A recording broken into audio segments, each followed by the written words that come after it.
মেঘের কোলে রোদ হেসেছে, বাদল গেছে টুটি। আজ আমার ছুটিও ভাই, আজ আমার ছুটি। হ্যাঁ বন্ধুরা, আমি ছুটি কাটাচ্ছি। আদার্স ছেলেটা খুব অসুস্থ থাকায় আর আমার নানা রকম কাজ থেকে আমি ছুটি নিয়েছি, সাংসারিক আধা আধা কাজ করে চলেছি। আর এই জন্য খুব আনন্দ লাগছে, কারণ একটা ছুটি দিন মানে অনেক কিছু মেয়েদের কাছে। বিসমিল্লাহির রহমানির রহিম। abnoormoms চ্যানেলে সবাইকে স্বাগত। দেশ এবং দেশের বাইরেতে দূর দূরান্ত হতে যে যেখান থেকে আমার ভিডিও দেখছো কিংবা দেখছো না, অথবা অলরেডি দেখা শুরু করে দিয়েছো, আমার এই ছোট্ট মিনি ব্লগে জার্নিতে তোমাদেরকে সবাইকে স্বাগত। আর সবার ভালো এবং সুস্থ কামনায় আমি আমার মিনি ব্লগটা শুরু করতে যাচ্ছি। এই তো দেখতেই পাচ্ছ, সকাল সকাল আমি দুইটা ড্রিঙ্কস তোমাদের সাথে শেয়ার করে নিলাম। আর এখানে দুইটা ড্রিঙ্কসের একটা ট্রিক্স এবং একটা ধাঁধা তোমাদের মাঝে ছড়িয়ে দিলাম, যে হচ্ছে বলতে হবে এটাতে কি আছে, কোন গ্লাসে কি, আর আমি কি খাচ্ছি আর কি খাচ্ছি না। আর এই তো আমি তোমাদের সাথে এটা একটা রেখে দিলাম। আর আশা করি আমার লাভিয়ার সকল ভিউসরা যারা আছে তাদের ছোট্ট ছোট্ট এবং মূল্যবান মন্তব্যগুলি অবশ্যই আমাকে জানাবে, এবং দেখব আমার কোন ভালোবাসার বন্ধুগুলি আমাকে সঠিক উত্তরটা প্রদান করতে পারছে। এই তো আর সকাল সকাল এই সব কাজগুলো শেষ করে আমি এই ড্রিঙ্কসটা খেয়েই নিলাম, আর এটা রেখে দিয়েছি, এটা 1-1.5 ঘন্টা পরে খেয়ে নেব। তারপরে আমি আমার আদার্স কাজগুলিতেই চলে যাচ্ছি। যেহেতু আমার ছোট্ট বেবিটা অসুস্থ, তার জন্য সবসময় তোমাদের কাছে দোয়া কামনা করছি, আল্লাহর কাছে করছি সে যেন আমার ছোট্ট বেবিটাকে তাড়াতাড়ি সুস্থ করে দেয়। আর যেহেতু আমার বড় ছেলের পরীক্ষা মাত্র একদিন সময় বাকি হাতে, তো তাকে আমার সময়টা বেশি দিতে হচ্ছে। আমি সব কিছু ইন অ্যাভারেজে কমপ্লিট করে নিতে পারছি না, কিছু না কিছু প্রবলেম আমার ফেস করতেই হচ্ছে। যাই হোক, এখানে দেখতে পাচ্ছি এগুলি কি, এগুলো হচ্ছে তিল্লি। আর এই তিল্লিগুলিকে আমি ভালো করে ক্লিন আউট করে নিচ্ছিলাম, কারণ যখন আমি ফ্রোজেন করা ছিল বা ফ্রিজ থেকে বের করে নর্মাল টেম্পারেচার আনার পরে হাত দিয়ে দেখলাম রান্না করার ওরকম ক্লিন করা ছিল না। যেহেতু এটা আমার ছোটো যা হয়তো কেটে ফেলেছে, আর এটা হয়তো ক্লিন করতে সে ভুলে গেছে, সিদ্ধ করার পরপরই এভাবে কেটে রেখে দিয়েছিল। বাট আগে থেকে যদি পরিষ্কার করে রাখা হতো, তো দেখা যাচ্ছে আমার এই প্রবলেমটা আসলে পড়তে হইতো না, যে আমি আগে ক্লিন করছি, এখন আমার হয়তো 2-5 মিনিটে এটা এখন ক্লিন করা সহজ হয়ে যেত। তো এটাকে আমি পার্ট বাই পার্ট একটা একটা করে দেখো ক্লিন করতে হচ্ছে।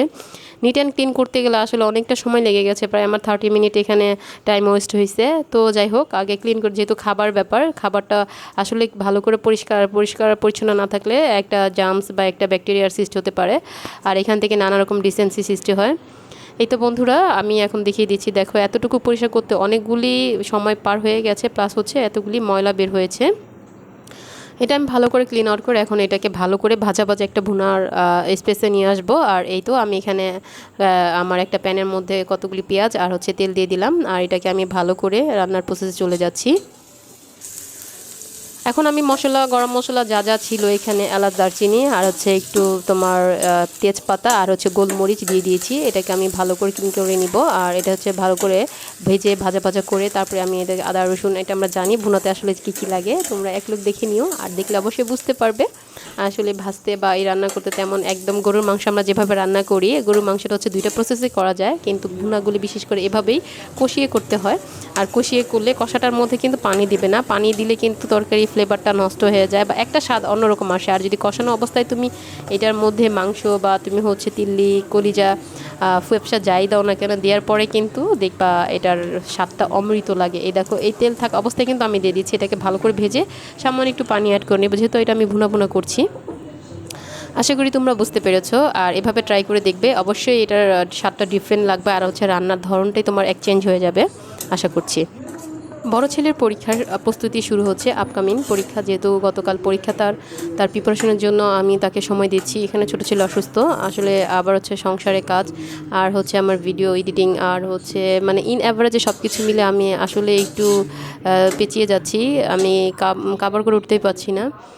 যাই হোক, তারপরও হচ্ছে বাচ্চাদের সাথে একটু ভালো ব্যবহার করে ভালোবেসে তাদেরকে পড়ালে তারা ভালো কিছুই আসলে উপহার দিতে পারে। আর এই জন্য আমি তার সাথে অনেক সময় মাঝে মাঝে রাগ করি, কারণ সে বেশি পড়তে চায় না, বেশি পড়া দেখলে খুব ভয় পায়, এটা প্রত্যেকটা বাচ্চার মধ্যেই আমি দেখি।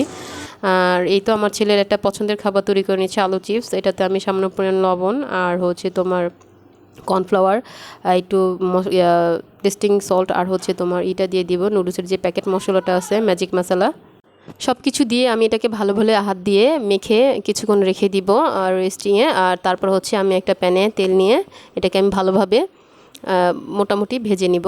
আর এই তো অনেক ধরনের কথাই বলে ফেলেছি। আমার সকল লাভার্সরা যারা এই পর্যন্ত আমার সাথে আমার ভিডিওটা কন্টিনিউ দেখে নিয়েছো বা দেখছো, তাদের কাছে আমার আরেকটা আবদার বা রিকোয়েস্ট বলতেই পারো, কারণ তোমাদের আবদার না করলে আমার হয় না। আর তোমাদের ছোট্ট ছোট্ট মূল্যবান যে মহামূল্যবান মতামতটা সেটা অবশ্যই আমাকে জানাবে। আর অবশ্যই আমার চ্যানেলটাকে একটা লাইক একটা সাবস্ক্রাইব করে আমার পাশেই থাকবে, কারণ আমি চাই তোমরা আমার পাশে থাকো। তোমাদেরকে নিয়ে আমি আমার সাফল্যের দোরগোড়ায় পৌঁছে যেতে চাই, কারণ তোমাদের একটু একটু ভালোবাসা আমাকে একটু একটু উৎসাহ দেয়, একটু একটু এগিয়ে যাওয়ার। আর হচ্ছে আমার কাজকর্মে ইন্সপায়ারটা আসলে অন্যভাবে যোগায়।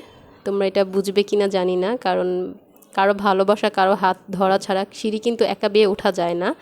আর হচ্ছে প্রত্যেকটা সিঁড়ি হাত ধরার ক্ষেত্রে যদি কোনো একটা সঠিক পার্সন থাকে, তাহলে দেখবে সেই সিঁড়িটা ওঠা খুব সহজ হয়ে যায়।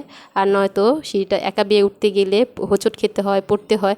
আসলে কষ্ট না পেলে করলে কেষ্ট মিলে না। আমি তো কষ্ট করছি, সেই কষ্টের সাথে যদি কেউ একজন সঙ্গী হয়, আর তোমরা হচ্ছে সেই সঙ্গী আমার, যারা হচ্ছে আমাকে আমার দোরগোড়ায় পৌঁছে দিতে সহযোগিতা করবে। আর এই তো আমি আমার কাজের ধরনগুলি তোমাদের সাথে শেয়ার করে আমার সুখ দুঃখ সব কিছু ভাগাভাগি করে নিচ্ছি, যেহেতু আমার একটা পারিবারিক সদস্য হয়ে গেছি। আর ফ্যামিলি পার্সনের সাথে প্রত্যেকটা বিষয় শেয়ার করা যায়। আর আমি চাই আমার সাফল্যের দোরগোড়ায় তোমরা থাকবে, প্লাস হচ্ছে আমার হাজব্যান্ড। আমি আমার হাজব্যান্ডকে নিয়ে অনেক দূর যেতে চাই, অনেক দূর হাঁটতে চাই তাকে ধরে, আর তাকে নিয়ে আমার সব কিছু। আর আমার এই ইউটিউব প্ল্যাটফর্মে আমার ডিপ্রেশন আমি আমার টাইম পাস করার জন্যই, যদি বলো কিসের জন্য এসেছি, আসলে কিসের জন্য এসেছি, অনেকে অনেক ডিপ্রেশন কাটাতে আসে, কেউ টাইম পাস করতে আসে, তাদের সময় নেই। আসলে আমার সেই কোনো ইচ্ছা না, আমার ইচ্ছাটা একটু ডিফারেন্ট ধরনের। আর সেটা আমি হয়তো তোমার সাথে কোনো একদিন শেয়ার করব। যাই হোক বন্ধুরা, সবাই ভালো থাকবে। আর আমার কাজগুলি তোমাদের যদি ভালো লাগে, অবশ্যই আমার চ্যানেলটাকে একটা লাইক এবং সাবস্ক্রাইব করে আমার পাশেই থেকো। আর সে পর্যন্ত সবাই ভালো থাকবে, সুস্থ থাকবে। তোমাদের ভালো এবং সুস্থ থাকা কামনায় আমি আমার আজকের ছোট্ট মিনি ব্লগটা শেষ করে দিচ্ছি। আল্লাহ হাফেজ, আসসালামু আলাইকুম।